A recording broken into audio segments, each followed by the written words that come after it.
Miss আসসালামু আলাইকুম। ওয়ালাইকুম আসসালাম।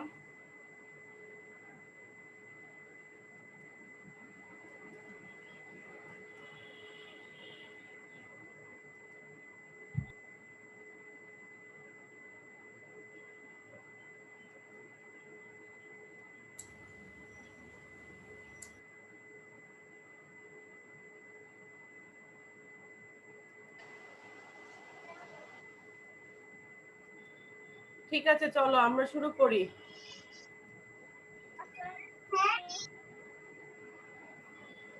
ওয়ালাইকুম আসসালাম।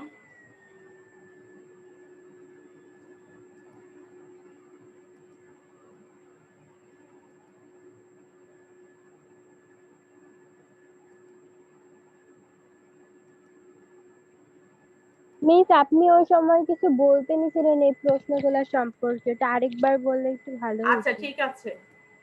শোনো, আমরা আগে কিছু আলোচনা করে তারপর আমরা পরীক্ষায় যাব।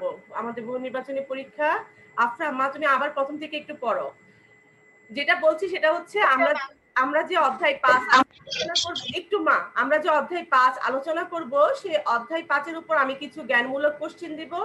তোমরা সেই প্রশ্নের উত্তরগুলো বরাবর যেভাবে আইডিতে পাঠাও, গ্রুপে পাঠিয়ে দিবে। সেটা হচ্ছে সন্ধ্যার পরে হলেও চলবে, কিন্তু বহু নির্বাচনী পরীক্ষা যেটা নিব সেটা আমাদের ক্লাস শেষ হওয়ার ঠিক 10 মিনিট পরে পাঠাবে, 10 মিনিটের মধ্যে পাঠাবে, সরি, ক্লাস শেষ হওয়ার ঠিক 10 মিনিটের মধ্যে পাঠাবে। এরপরে পাঠালে কাউন্ট করব না, এটাই বলেছি। ঠিক আছে, আপনারা শুরু করো মা। পঞ্চম অধ্যায় বাংলাদেশ ও বাংলাদেশের নাগরিক।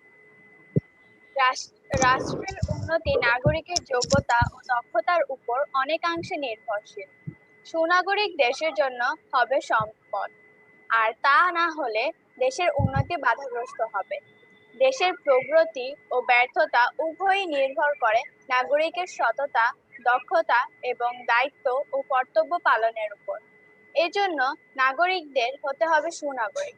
বর্তমান অধ্যায়ে সুনাগরিকের প্রয়োজনীয় গুণাবলী, এর প্রতিবন্ধকতা, গুরুত্ব ইত্যাদি দিক সম্পর্কে আমরা জানব। ঠিক আছে, আমাদের অধ্যায়টা হচ্ছে বাংলাদেশ ও বাংলাদেশের নাগরিক। এখন এই অধ্যায় থেকে আমরা কি কি জানতে পারবো? তোমরা শিক্ষার্থীরা এই অধ্যায় পড়ে সুনাগরিকের গুণাবলী বর্ণনা করতে পারবে। বাংলাদেশের সুনাগরিক হওয়ার ক্ষেত্রে যে প্রতিবন্ধকতাগুলো আছে সেগুলো বর্ণনা করতে পারবে, এবং এগুলো থেকে কিভাবে পরিত্রাণ পাওয়া যায় কিংবা অর্থাৎ দূরীকরণের উপায় সেগুলো ব্যাখ্যা করতে পারবে। বাংলাদেশের আর্থসামাজিক উন্নয়নে সুনাগরিকের গুরুত্ব ব্যাখ্যা করতে পারবে। নাগরিকের অধিকার অর্জন ও দায়িত্ব পালন সম্পর্কে বর্ণনা করতে পারবে।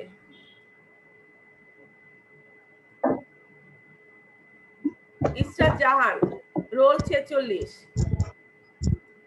শুনতে পাচ্ছ? হ্যাঁ, বল, পড়ো।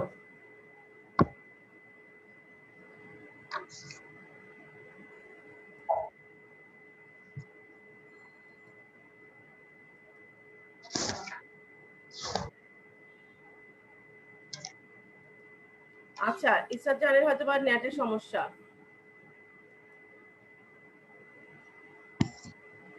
আমি পড়ি। হ্যাঁ, পড়ো।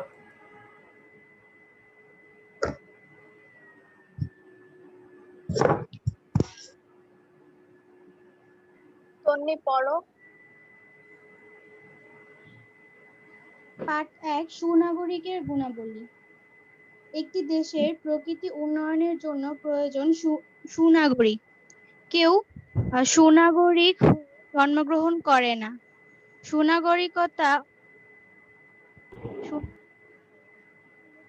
বৈশিষ্ট্য রয়েছে, শোনো, এগুলো অর্জনের হ্যাঁ, তাহমিনের নেটের সমস্যা মা। ঠিক আছে, তোমাকে ধন্যবাদ। যাদের একটু নেটের সমস্যা থাকে তারা, আনিকা পড়ো, তারা একটু বলো না। আনিকা পড়ো।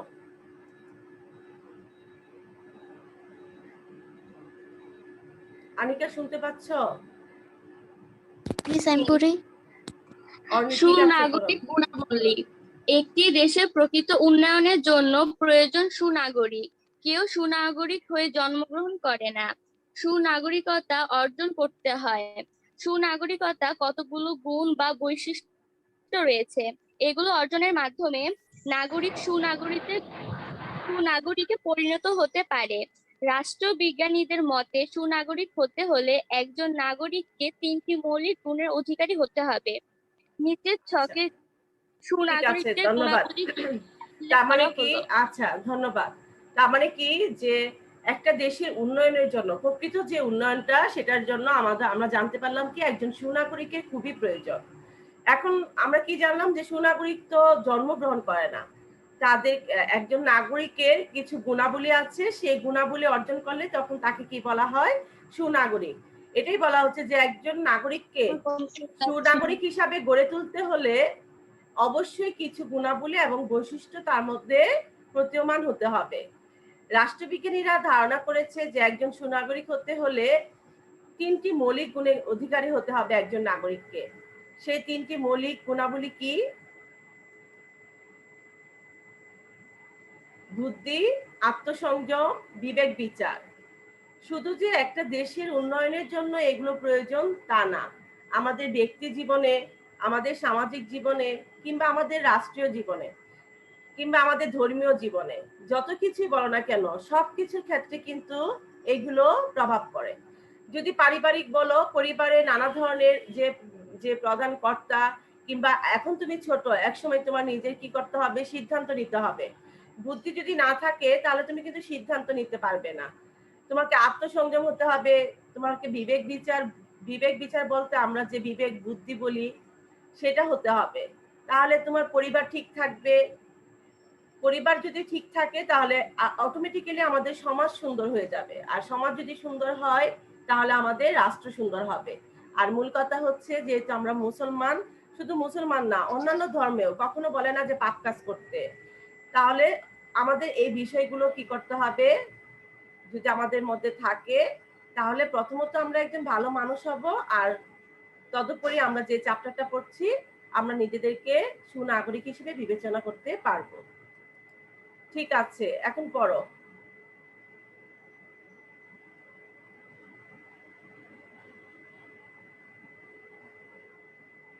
বুদ্ধি, বুদ্ধি পড়ো। বুঝতে পড়বে। ঈশা পড়ো, বুদ্ধিটা ঈশা পড়ো। জি মিস। বুদ্ধি। বুদ্ধিমান নাগরিক যে কোনো রাষ্ট্রের সবচেয়ে মূল্যবান সম্পদ।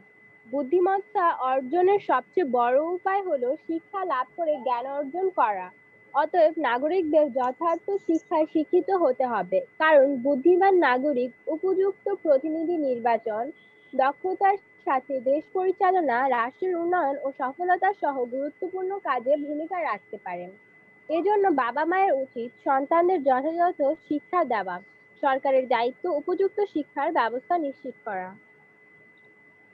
আচ্ছা, দেখো তাহলে বুদ্ধির সম্পর্কে আমরা কি জানলাম। বুদ্ধিমান নাগরিক যে কোনো রাষ্ট্রের সবচেয়ে মূল্যবান সম্পদ। এখন এই বুদ্ধিমত্তাটা কিভাবে অর্জন হবে? এই অর্জনের সবচেয়ে বড় উপায় হচ্ছে শিক্ষা। অর্থাৎ শিক্ষার মাধ্যমে আমরা কি করব, জ্ঞান অর্জন করব। নাগরিকদের যথার্থ শিক্ষায় শিক্ষিত হতে হবে। এটার জন্য কি করতে হবে?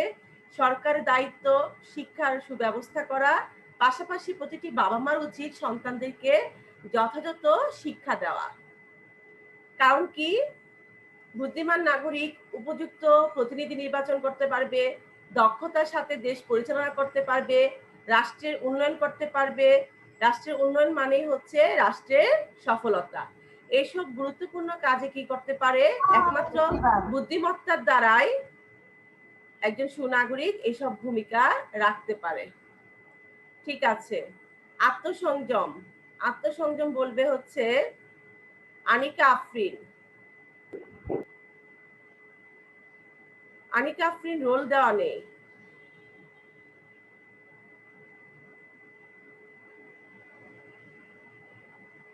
আচ্ছা, অনুশ্রী দাস পূজা, রোল 39, শুনতে পাচ্ছ?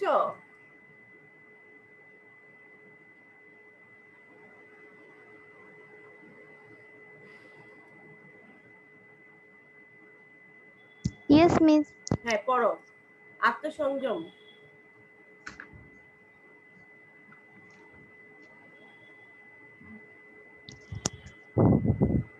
আত্মসংযম। সুনাগরিককে আত্মসংযমী হতে হবে। আত্মসংযম নাগরিককে অসৎ কাজ যেমন দুর্নীতি, স্বজনপ্রীতি, স্বার্থপরতা, পক্ষপাতিত্ব ইত্যাদি থেকে বিরত রাখে।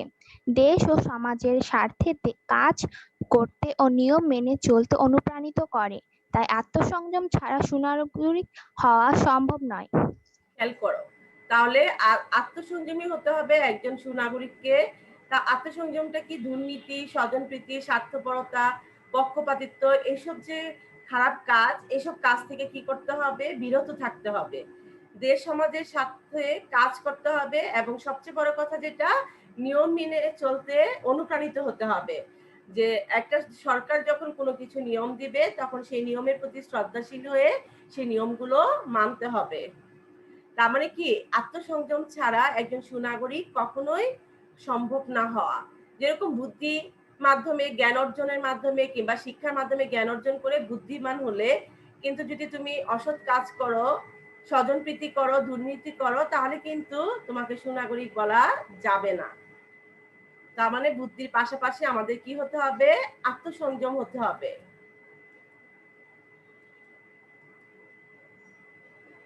তারপর পড়ো, অনুশ্রী পড়ো পরেরটুকু। আত্মসংযমী নাগরিক, এখান থেকে পড়ো। আচ্ছা, আত্মসংযমী নাগরিক নিয়ম কানুন মেনে চলে, অন্যের মতামতকে শ্রদ্ধা করে, দেশের স্বার্থকে নিজের স্বার্থের চেয়ে বেশি গুরুত্ব দেয়, অন্যায় কাজ ও দলীয় স্বার্থপরতা থেকে বিরত থাকে এবং রাষ্ট্রের সার্বিক মঙ্গলের জন্য কাজ করে। সুনাগরিকের এই সকল কর্মকাণ্ড রাষ্ট্রের অগ্রগতির জন্য সহায়ক। হ্যাঁ, তার মানে একজন আত্মসংযমী নাগরিক কি কি কাজ করে? নিয়ম কানুন মেনে চলে, অন্যের মতামতকে কি করে? শ্রদ্ধা করে, এবং নিজের স্বার্থ থেকে দেশের স্বার্থকে কি করবে? বড় করে দেখবে। অন্যায় কাজ আর দলীয় স্বার্থপরতা থেকে সবসময় নিজেকে বিরত রাখবে। রাষ্ট্রের সার্বিক মঙ্গলের জন্য সে কাজ করবে। সুনাগরিকের এসব সকল কর্মকাণ্ড একটা রাষ্ট্রকে কি করে? সামনের দিকে নিয়ে যায়। বিবেক বিচার সম্পর্কে এখন বলবে হচ্ছে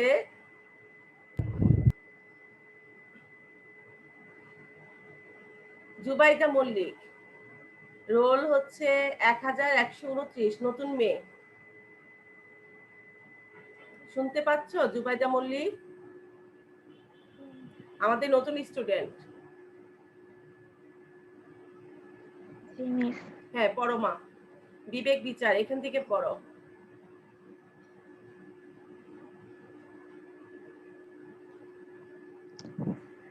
বিবেক বিচার বলতে বোঝায় ভালো মন্দের জ্ঞান, দায়িত্ব কর্তব্যের জ্ঞান। একজন নাগরিকের শুধু বুদ্ধিমান ও আত্মসংযমী হলেই চলবে না, যে কোনো কাজ সম্পূর্ণ করতে হলে তাকে ভাবতে হবে কাজটি ভালো না মন্দ, মন্দ কাজটি পরিহার করে ভালো কাজটি করতে হবে। এছাড়া সমাজ বা রাষ্ট্রের কোনো সমস্যার সমাধান করতে হলে নাগরিককে তার বিবেক দিয়ে সঠিক সিদ্ধান্ত নিতে হবে। বিবেক হলো সুনাগরিকের জাগ্রত শক্তি। অতএব নাগরিক নিজে বিবেকবান হবে, অন্যদেরও বিবেক বুদ্ধিমান হতে উৎসাহিত করবে। উল্লেখিত গুণগুলো ছাড়াও সুনাগরিকের আরো কতগুলো গুণ থাকা প্রয়োজন।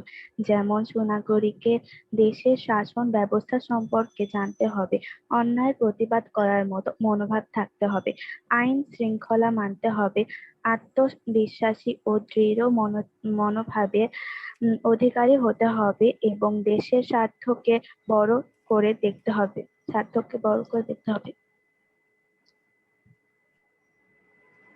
ঠিক আছে, ধন্যবাদ। এখন আমরা কি জেনেছি? বিবেক বিচার। বিবেক বিচার বলতে আমরা কি বুঝলাম? যে ভালো মন্দের জ্ঞান, দায়িত্ব কর্তব্যের জ্ঞানকেই বলা হচ্ছে বিবেক বিচার। সবচেয়ে বড় কথা হচ্ছে আমাদের যে মানে আমরা মানুষ যে আশরাফুল মাখলুকাত, সৃষ্টির সেরা, মানে আল্লাহ তাআলার সৃষ্টির সবচেয়ে সেরা জীব। শুধুমাত্র কিসের জন্য জানো? আল্লাহ আমাদেরকে বিবেক বুদ্ধি দিয়েছে, এটার জন্য আমরা সবচেয়ে সেরা। এখানে কিন্তু এইখানে দেখো বিবেক বুদ্ধিটা কত গুরুত্বপূর্ণ ভূমিকা রাখে। একজন বিবেকবান নাগরিক একটা রাষ্ট্রের জন্য যেরকম প্রয়োজন, একটা পরিবারের জন্য প্রয়োজন, এবং সবচেয়ে বড় কথা যে বারবার বলছি, আমরা যদি ধর্মটাকে গুরুত্ব দেই তাহলে আমরা বিবেক দিয়ে সবকিছু ভালো মন্দ বিচার করব, অর্থাৎ ভালোটা গ্রহণ করব, মন্দটা বর্জন করব।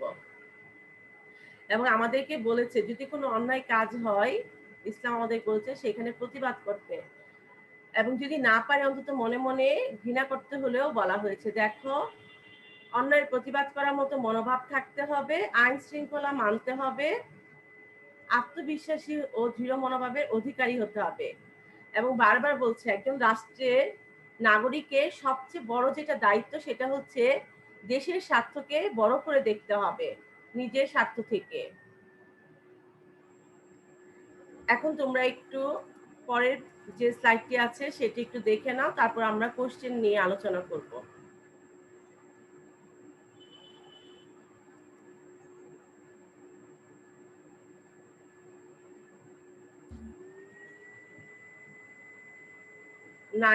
নাইমা সুলতানা, রোল 33, শুনতে পাচ্ছ?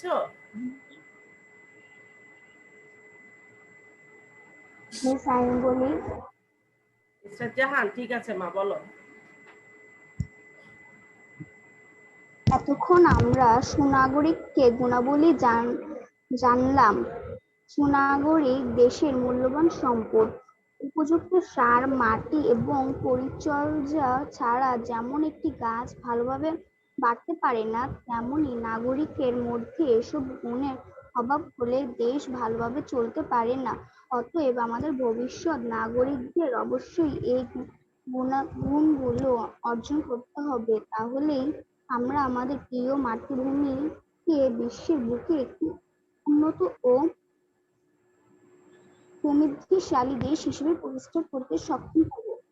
আমরা যে 3টা গুণাবলী জানলাম রাষ্ট্রবিজ্ঞানীদের মতে, সেই গুণাবলী ছাড়াও বলা হচ্ছে যে আরো কিছু গুণাবলী রয়েছে যেগুলো আমাদের মধ্যে অর্জন করতে হবে। এখানে দেখো সুনাগরিককে দেশের মূল্যবান সম্পদ বলা হয়েছে শুরুতেই। খেয়াল করো কিসের সাথে তুলনা করেছে? সার, মাটি, পরিচর্যা ছাড়া যেমন একটি গাছ ভালোভাবে বাড়তে পারে না, তেমনি নাগরিকের মধ্যে এইসব গুণের অভাব হলে দেশ কি হবে না, ভালোভাবে চলতে পারবে না। ভবিষ্যৎ নাগরিকদের অবশ্যই এই গুণগুলো অর্জন করতে হবে, তাহলে আমরা প্রিয় মাতৃভূমিকে বিশ্বের বুকে একটা উন্নত ও সমৃদ্ধিশালী দেশ হিসাবে কি করতে পারবো, প্রতিষ্ঠা করতে পারবো। এই যে 3টা গুণাবলী ছাড়াও আমাদের মধ্যে এই বাকি সব গুণাবলীগুলো কি করতে হবে, নিজেদের মধ্যে অর্জন করতে হবে, তাহলে আমরা একজন দেশের সুনাগরিক হিসাবে নিজেকে প্রতিষ্ঠিত করতে পারবো। তাহলে এখন তোমরা একটু খাতা কলম নিয়ে নাও, কোশ্চেনগুলো লেখা শুরু করো।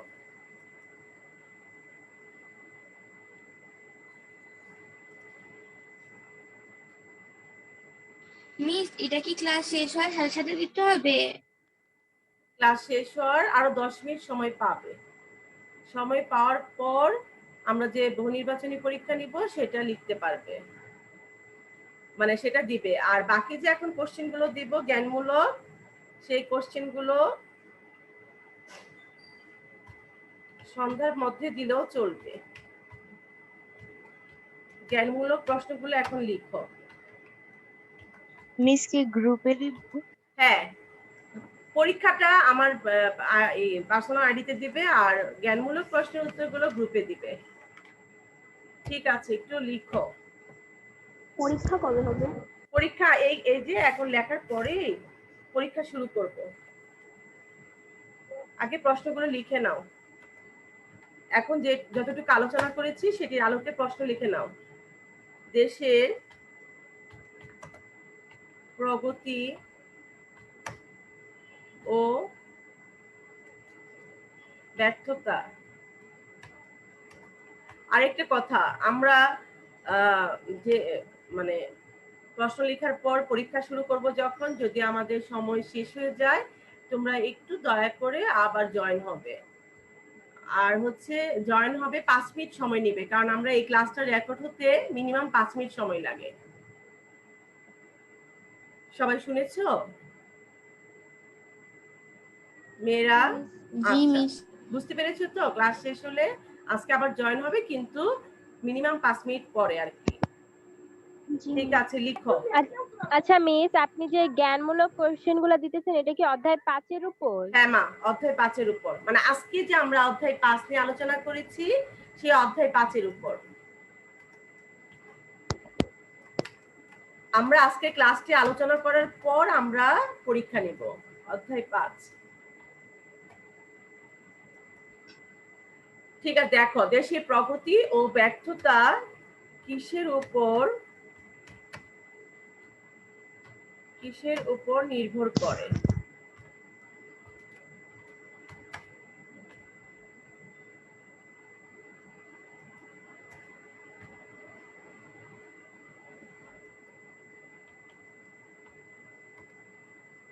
দুই নম্বর কোশ্চেন, রাষ্ট্র বিজ্ঞানীদের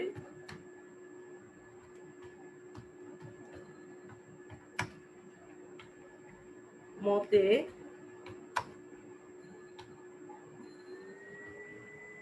একজন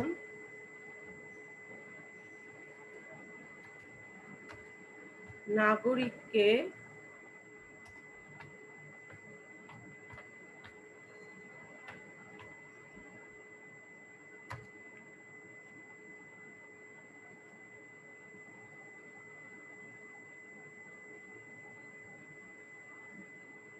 সুনাগরিক হিসেবে পরিণত করতে হলে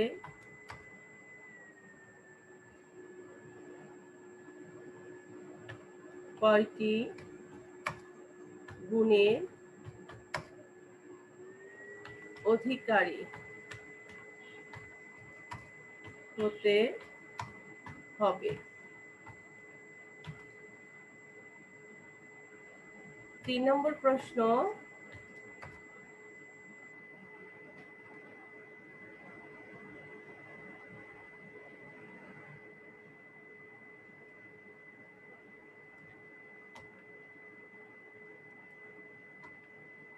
রাষ্ট্রবিজ্ঞানীদের মতে সুনাগরিকের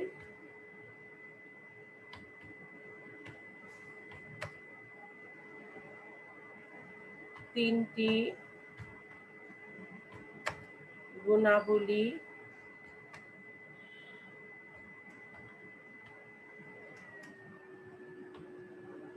কি কি?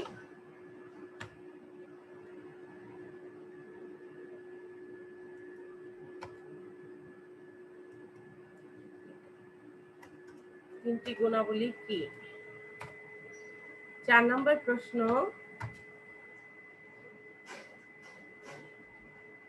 একটি দেশের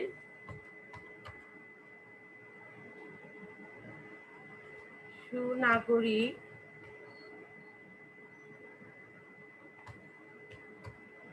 কেন প্রয়োজন?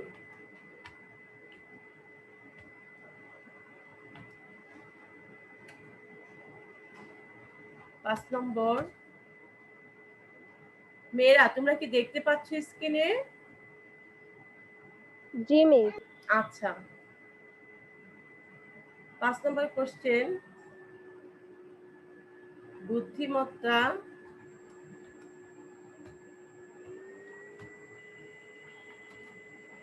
অর্জনের সবচেয়ে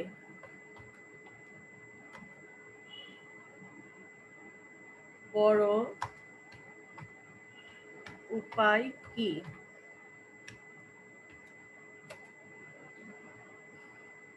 6 নম্বর কোশ্চেন, একজন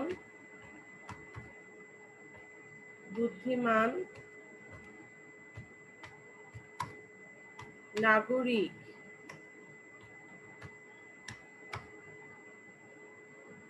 নাগরিকের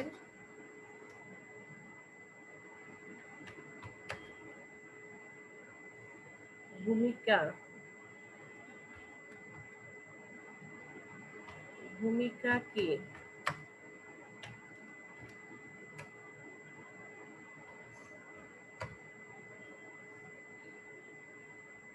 এখানে কিছু কোশ্চেন জ্ঞানমূলক হবে, কিছু কোশ্চেন অনুধাবন হবে। অনুধাবন দীর্ঘইকার যেগুলো থাকবে সেগুলো অনুধাবন। এখনই সব উত্তর লিখতে হবে। আজকে লিখে সন্ধ্যার মধ্যে পাঠিয়ে দিবে। আর বহু নির্বাচনে যেটা পরীক্ষা নিব সেটা পরীক্ষা মানে ক্লাস শেষ হওয়ার 10 মিনিটের মধ্যে পাঠাবে। বুদ্ধিমত্তা অর্জনের সবচেয়ে বড় উপায় কি? একটি দেশের সুনাগরিক কেন প্রয়োজন? কেন প্রয়োজন এটা হচ্ছে 2 নম্বরের, ঠিক আছে? এটা হচ্ছে 2 নম্বরের, আমি 2 নম্বরের গুলো ব্র্যাকেটে দিয়ে দিচ্ছি আর বাকিগুলো হচ্ছে 1 নম্বরে। 1 নম্বর গুলো আর লিখলাম না।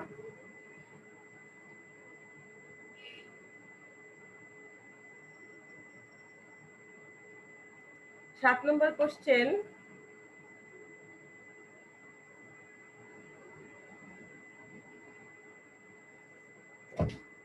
বুদ্ধিমান নাগরিক হিসেবে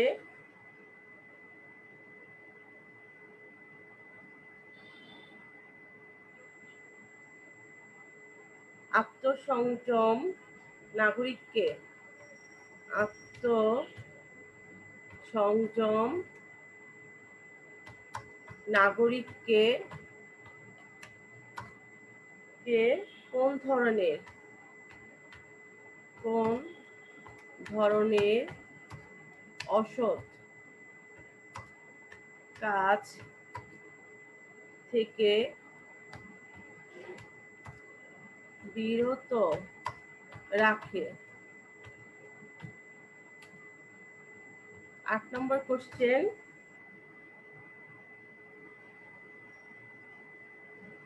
একজন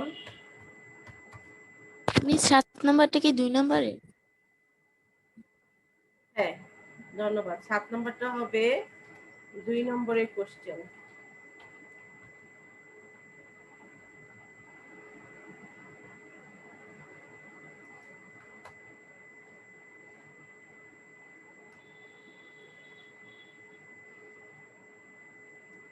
তারপর দেখো, একজন আত্মসংযম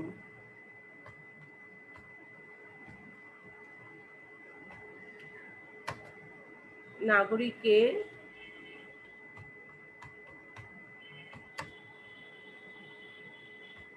ভূমিকা তুলে ধরো।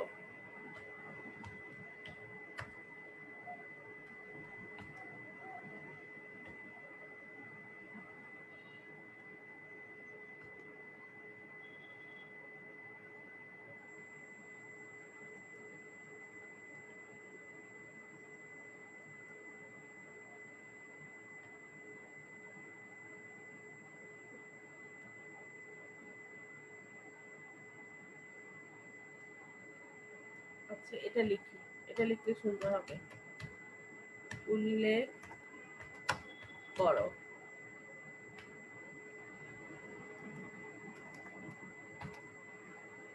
একজন আত্মসংযম নাগরিকের ভূমিকা উল্লেখ করো। 9 নম্বর কোশ্চেন, বিবেক কি? মিস যেটার পাশে দেওয়া আছে এটা কি? আবার বলো, শুনতে পাচ্ছি না। যেগুলোর পাশে 2 দেওয়া আছে ওগুলো এই যে কি? দেখো এখানে জ্ঞানমূলক অবলিক দেওয়া অনুধাবন প্রশ্ন। জ্ঞানমূলক গুলোর জন্য তো আমাদের 1 নম্বর থাকে, অনুধাবনমূলক প্রশ্নের মান হচ্ছে 2 করে। যেগুলো অনুধাবনমূলক প্রশ্ন সেগুলোর পাশে আমি 2 দিয়েছি, অর্থাৎ 2 নম্বরের উত্তর হবে। তোমরা যখন লিখবে অনুধাবনমূলক প্রশ্নের উত্তর লিখবে। একটি দেশের সুনাগরিক আবার বলো। মিস অ্যাটেন্ডেন্স দিয়ে দেব? হ্যাঁ মা, ওই বলছি না চ্যাট বক্সে তোমরা জয়েন হলেই নাম রোলটা চ্যাট বক্সে দিয়ে দিবে। আর হচ্ছে একজন দুবার করে দিবে না, একবার দিলেই হবে। 10 নম্বর কোশ্চেন হচ্ছে আমাদের বিবেক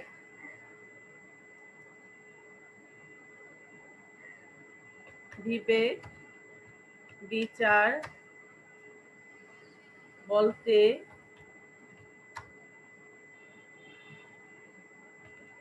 কি বোঝায়?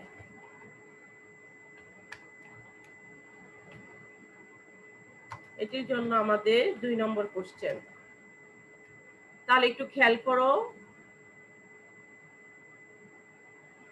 আমি আবার একটু বলছি, আমাদের আজকে যে বাড়ি কাজগুলো তোমাদের জন্য রয়েছে সেগুলো হচ্ছে জ্ঞানমূলক এবং অনুধাবনমূলক প্রশ্ন মিলানো।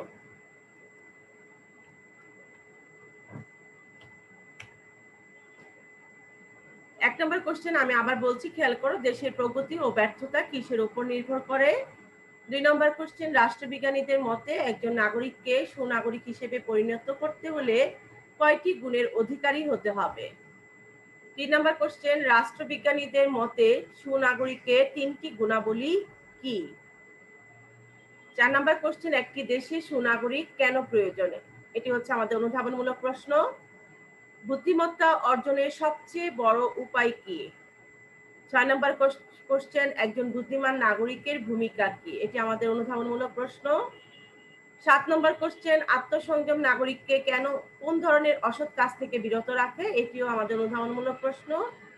8 নম্বর কোশ্চেন, একজন আত্মসংযম নাগরিকের ভূমিকা উল্লেখ করো। এটি আমাদের অনুধাবনমূলক প্রশ্ন। 9 নম্বর কোশ্চেন, বিবেক কি?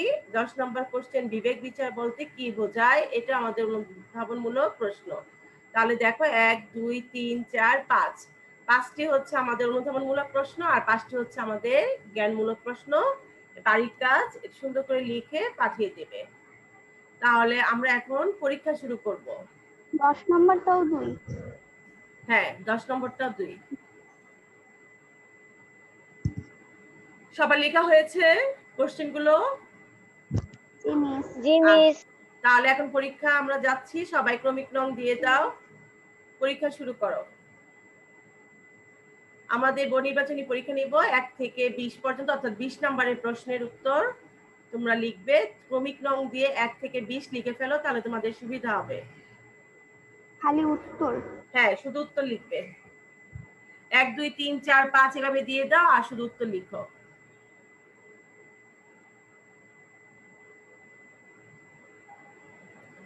দেখো 1 নম্বর প্রশ্ন, প্রক্রিয়াজাতকরণ কি? সংরক্ষণ ও স্থানান্তর। খাতায় লিখবো? হ্যাঁ, খাতায় লিখবে। খাতায় না লিখলে কিভাবে দিবে আমাকে? খাতায় লিখে ছবি তুলে পরে পাঠিয়ে দেবে। দেখো, প্রক্রিয়াজাতকরণ কি? সংরক্ষণ ও স্থানান্তর, উৎপাদন। উপরে যে পার্ট 20 লিখছেন এটার মানে কি? এটার মানে হচ্ছে আমরা এতদিন ধরে যে ক্লাসগুলো নিচ্ছি, লেকচার 20 আজকের লেকচারটা। আমাদের জানুয়ারি থেকে যে ক্লাস শুরু হয়েছে। ঠিক আছে, দেখো গ হচ্ছে রূপান্তর ও সংরক্ষণ ব্যবস্থা, উৎপাদন রূপান্তর ব্যবস্থা। 2 নম্বর কোশ্চেন, প্রক্রিয়াজাতকৃত খাদ্যের অন্তর্ভুক্ত হলো মাছ মাংস জাতীয় খাদ্য, শিশু খাদ্য, দুধ জাতীয় খাদ্য। নিচের কোনটি সঠিক?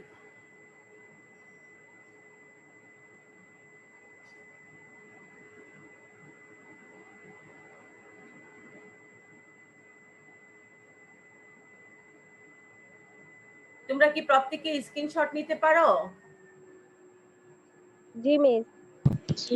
তাহলে প্রত্যেকে আমি স্ক্রিনশট। সবাই নিতে পারি না। সবাই নিতে পারো না? আচ্ছা ঠিক আছে মা, তাহলে করো। মিস খালি ক খ দিয়ে লিখবো না? হ্যাঁ হ্যাঁ, শুধু ক খ। ক খ গ গ কিন্তু লেখাগুলো যেন স্পষ্ট থাকে, যেন আমার বুঝতে সুবিধা হয়। বিশেষ করে খ আর ঘ, এই দুটি তোমরা মানে স্পষ্ট করে একটু লিখবে।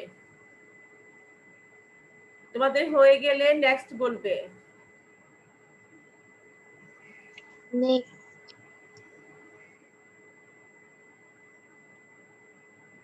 আমাদের দেশের মানুষ আগে খাদ্যদ্রব্য প্রক্রিয়াজাত করত কিভাবে? সনাতন পদ্ধতিতে, মিস 2 নাম্বারটা একটু দেখাবেন? আধুনিক পদ্ধতিতে,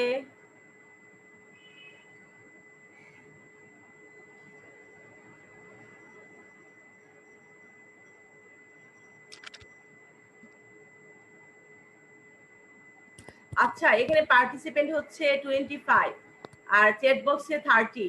তোমরা কি অন্য কিছু লেখালেখি করছো? আমি কিন্তু পড়তে পারবো। আর বলেছি একজনের নাম রোল দুবার দিও না।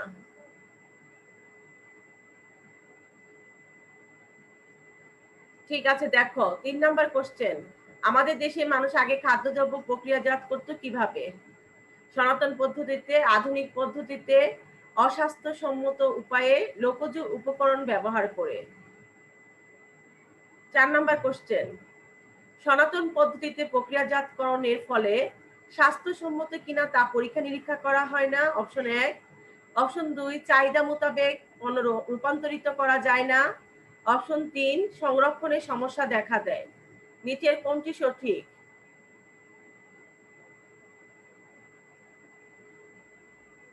নেক্সট 5 নম্বর কোশ্চেন। বাংলাদেশের অর্থনৈতিক সমীক্ষা অনুযায়ী 2018-2019 অর্থবছরে দেশের আমদানি ব্যয় কত ছিল? 56,060 মিলিয়ন মার্কিন ডলার, 34,084 মিলিয়ন মার্কিন ডলার, 40,732 মিলিয়ন মার্কিন ডলার, 40,704 মিলিয়ন মার্কিন ডলার। আমার প্রিয় শিক্ষার্থীদের কাছে অনুরোধ, তোমরা বই দেখে উত্তরগুলো লিখবে না। এই যে আমরা একটু আগেই যে পড়েছি, একজন সুনাগরিকের সবচেয়ে বড় যেটা হচ্ছে আত্মসংযম, বিবেকবোধ।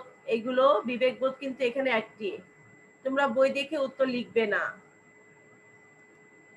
তোমরা যে যতটুকু পারো ততটুকুই করবে। 6 নম্বর কোশ্চেন। বাংলাদেশের অর্থনৈতিক সমীক্ষা অনুযায়ী 2015-16 অর্থ বছরে দেশে রপ্তানি আয় কত ছিল? 27,027 মিলিয়ন মার্কিন ডলার, 34,257 মিলিয়ন মার্কিন ডলার, 40,540 মিলিয়ন মার্কিন ডলার, 34,656 মিলিয়ন মার্কিন ডলার। 5 নম্বরটা দেখাবেন। একটু দ্রুত করতে হবে বাবা। মিস 3 নাম্বার একটু দেখান, আমাদের নেটটা চলে গেছিল। আসলে বিদ্যালয়ের কোনো বিকল্প নেই, তাই না? যতই আমরা অনলাইনে ক্লাস করি, অনলাইনে ক্লাসে কত প্রতিবন্ধকতা।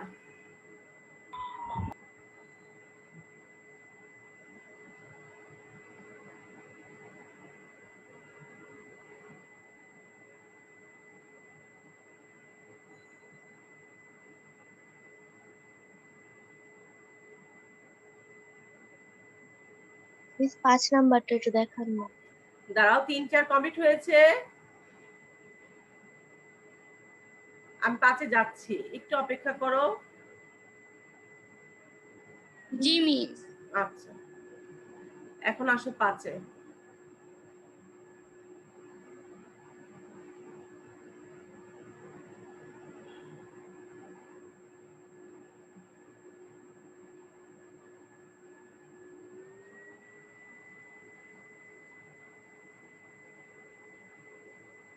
ম্যাম, ম্যাম 5 ডান।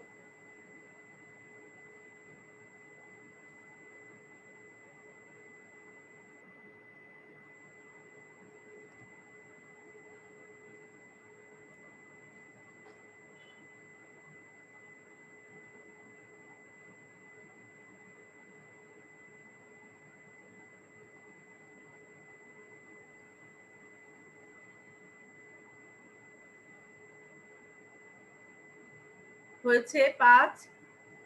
জি মিস। ঠিক আছে, তারপর জি, দেখো মিস। 6 জি নম্বরটা। মিস। 6 নম্বরটা দেখো।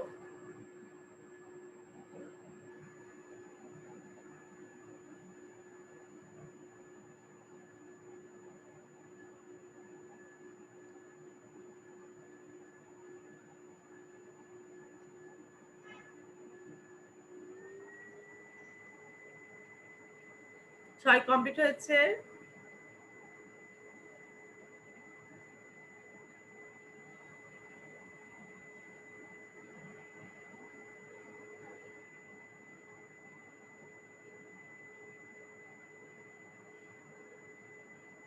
ছয় কমপ্লিট হয়েছে তোমাদের।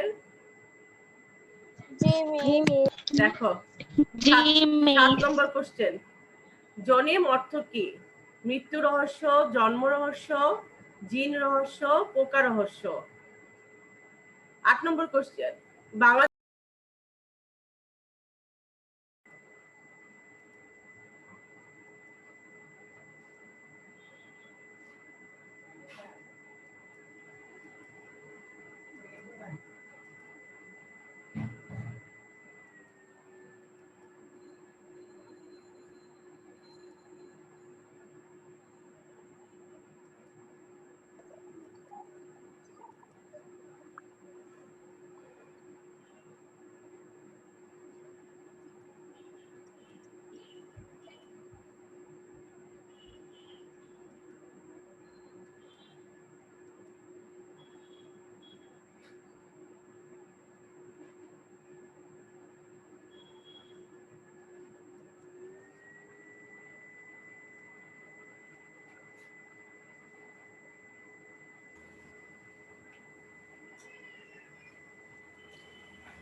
মেয়েরা স্ক্রিনে দেখতে পাচ্ছো?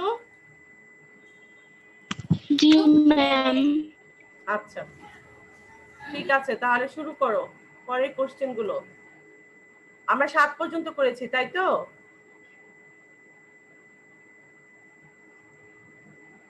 জি মিস। হ্যাঁ, এখন 8 নম্বর কোশ্চেন। বাংলাদেশের উৎপাদিত পোশাকের সবচেয়ে বড় ক্রেতা কোন দেশ? জার্মানি, ফ্রান্স, যুক্তরাষ্ট্র, যুক্তরাজ্য।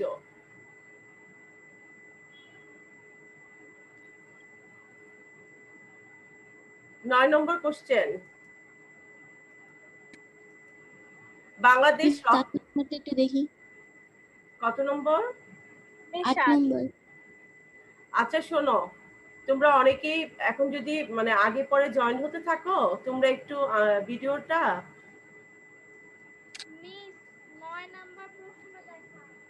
9 তো এখন শুরু করিনি, একটু অপেক্ষা। বাকি অংশটুকু করলে 8 চলে যাবে, একজন 8 দেখতে পাচ্ছে না। শোনো আফরা, মা, জি মিস। তুমি তো স্ক্রিনশট নিতে পারো, তাই না? জি মিস। আচ্ছা, অনেক সময় মেসেঞ্জ, তাহলে তোমরা কি করতে পারো, মেসেঞ্জারে দিয়ে দিতে পারো, গ্রুপে দিয়ে দিলে। মিস বাট আমি তো 8 থেকে নিতেছি, এখন আগের গুলো তো নাই আমার কাছে। আচ্ছা, 8 থেকেই নাও, আগেরগুলো আমি Okay, পরে আবার দিচ্ছি, পরে নিয়ে নিও লাস্টে একদম শেষ মানে ক্লাসের শেষে, পরে Okay, এগুলো ma'am. গ্রুপে দিয়ে দিও। যারা জয়েন হতে পারছে না তারা গ্রুপ থেকে দেখে তারপর অ্যানসার করে পাঠিয়ে দিবে, ঠিক আছে? এখন দেখো 9 নম্বর কোশ্চেন। বাংলাদেশ রপ্তানি করে চা, ডাল ও চামড়াজাত দ্রব্য, অপশন 1। অপশন 2 হচ্ছে তৈরি পোশাক, হিমায়িত চিংড়ি। অপশন 3 হচ্ছে কৃষি ও শিল্প যন্ত্রপাতি। নিচের কোনটি সঠিক?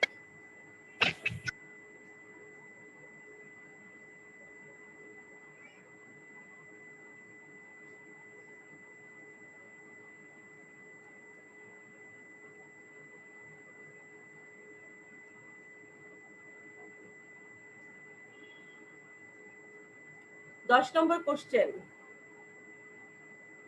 বাংলাদেশ আমদানি করে অপশন 1 অপরিশোধিত পেট্রোল ও পেট্রোলিয়ামজাত দ্রব্য, অপশন 2 ঔষধ সামগ্রী, রাসায়নিক সামগ্রী, অপশন 3 ভোজ্য তেল। নিচের কোনটি সঠিক?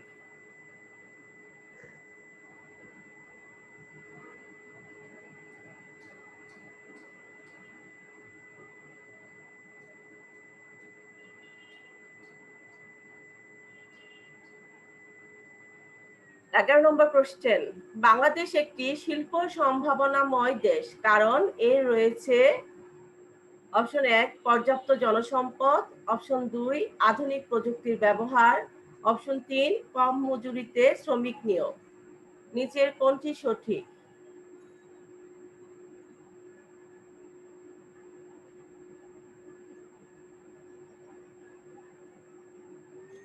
বারো নম্বর কোশ্চেন। আনুষ্ঠানিক অর্থনৈতিক কাজ বলতে ব্যবসা বাণিজ্যের কাজ, অপশন 1, অপশন 2 সরকারি চাকরি, অপশন 3 বেসরকারি চাকরি। নিচের কোনটি সঠিক?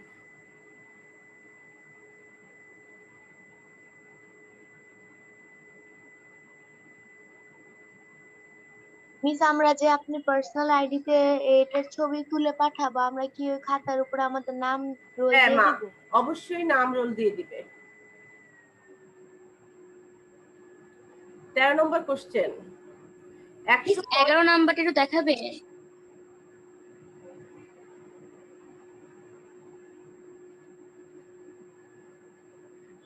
আপনার ছবি তুলে গ্রুপে দিয়ে দিবে, ওইখান থেকে না হয় তোমরা পরে দেখে নিও, 10 মিনিট তো সময় থাকবে হাতে। দেখো 13 নম্বর কোশ্চেন। একসময় আমাদের দেশে প্রধান শিল্প ছিল কোনটি? ওষুধ শিল্প, পোশাক শিল্প, পাট শিল্প, চিনি শিল্প। 14 নম্বর কোশ্চেন। যে কোনো কাজ, সেবা অথবা বিনিময়ের অর্থনৈতিক মূল্য রয়েছে, তাকে বলে কি বলে তাকে? অর্থনৈতিক কার্যক্রম, সেবামূলক কার্যক্রম, সাংস্কৃতিক মূলক কার্যক্রম, বিনোদনমূলক কার্যক্রম?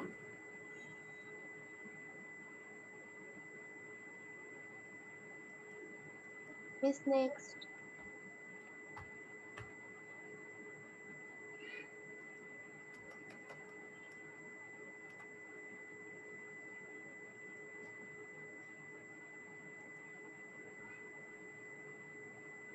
নিচের উদ্দীপকটি পড়ো এবং 15-16 নং প্রশ্নের উত্তর দাও। করিম একজন রিকশা চালক।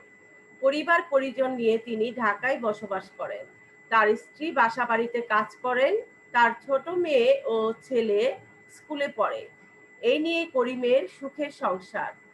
15 নম্বর কোশ্চেন, করিম ও তার স্ত্রী কোন ধরনের অর্থনৈতিক কাজের সাথে সম্পৃক্ত?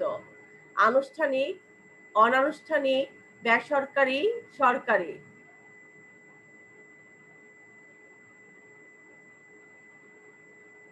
উক্ত অর্থনৈতিক কাজ ভূমিকা রাখে 16 নম্বর কোশ্চেন। অপশন 1 দেশের অর্থনীতি সচল রাখে, অপশন 2 শহরাঞ্চলের মানুষের জীবিকা নির্বাহে, অপশন 3 গ্রামাঞ্চলে মানুষের জীবিকা নির্বাহে। নিচের কোনটি সঠিক?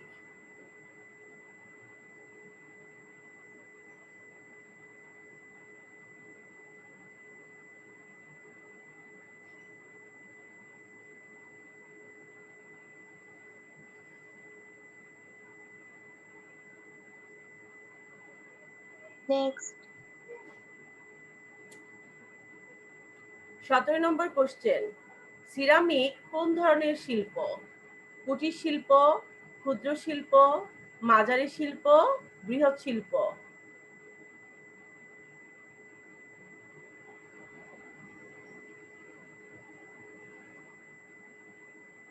18 নম্বর কোশ্চেন, বাংলাদেশে অর্থনীতিতে অনানুষ্ঠানিক খাতের অপর নাম কি? প্রচলিত খাত, অপ্রচলিত খাত, প্রথাগত খাত, প্রথাহীন খাত?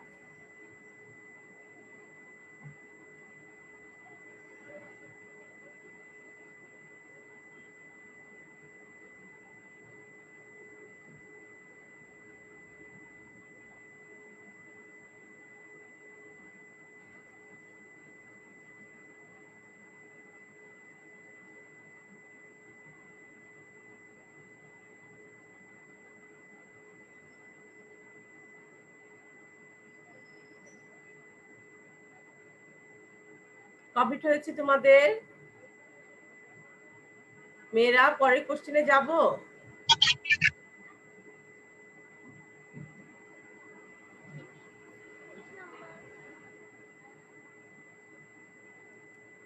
উনিশ নম্বর কোশ্চেন, বিদেশি বিনিয়োগকারীদের আকৃষ্ট করতে সরকার দেশে কি প্রতিষ্ঠা করেছে?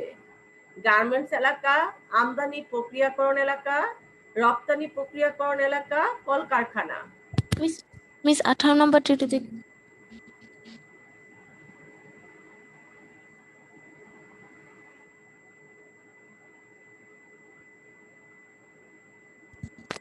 মিস হয়েছে।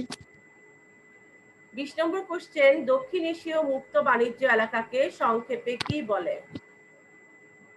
সাফটা, ইউএনও, ডাব্লিউটিও, সার্ক?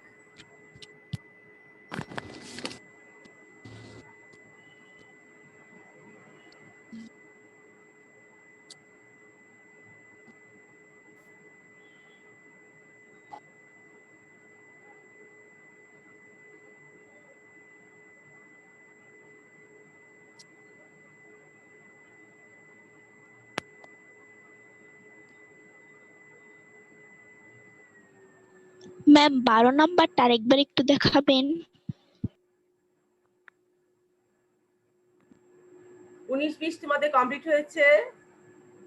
মেয়েরা মিস এটা কোন ক্লাস? এটা ক্লাস 7। এখন জয়েন হয়েছে কেন? এখানে তো এখন তো আমাদের সব ক্লাস রুটিন অনুযায়ী শেষ।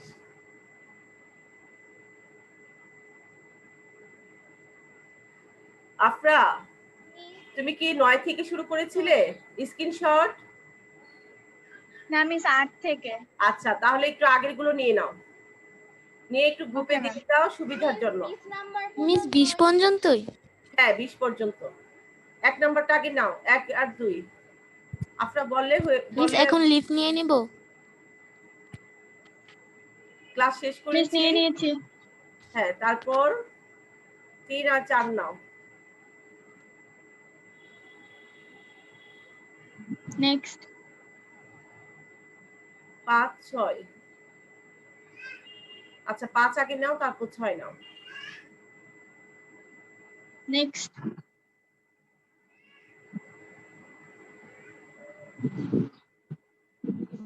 6। জি মিস।